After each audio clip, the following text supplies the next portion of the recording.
So if, like me, you don't have any ink in your house, then using coffee is a great alternative. So all I'm going to do is put some coffee in a cup and a little bit of hot water. Doesn't have to be from the kettle, you can just use hot water from the tap, and then mix it up and you've got your coffee ink to work with for today's project. Okay guys, so I've collected my ingredients ready for this project, and I've now got my coffee, which I'm going to be using as ink.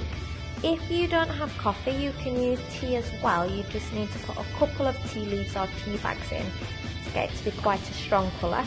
I have got some bits of cardboard, I've got some sticks that I had in a reed diffuser, I've got a dead leaf that was on my house plant, and I've got a knife.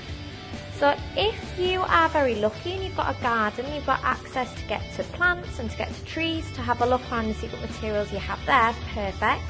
If, like me, you don't have access to a garden, this is just about being creative and having a look around the house and having to think about what you have in the house that you can use to make different marks with. So we're coming away from using a paintbrush for this, and we're being creative and finding things to be our art tool. Okay, so my theme is going to be a seascape. So I'm going to start just by dipping my bits of cardboard into the ink that I have and having a think about what different marks I can make from this.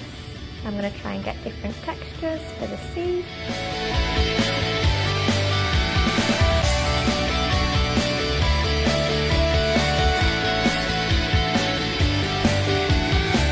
So the idea with this isn't to end up with an example that you think is the most amazing example. It's taken you absolutely hours to do. The idea with this is to do lots of different mini examples, really experimenting with your materials, sometimes starting and just seeing what kind of marks they make, and then going from there to see if you can create some kind of picture. So I've got a really abstract seascape here, and I've really tried to put emphasis on my splashing waves at the front.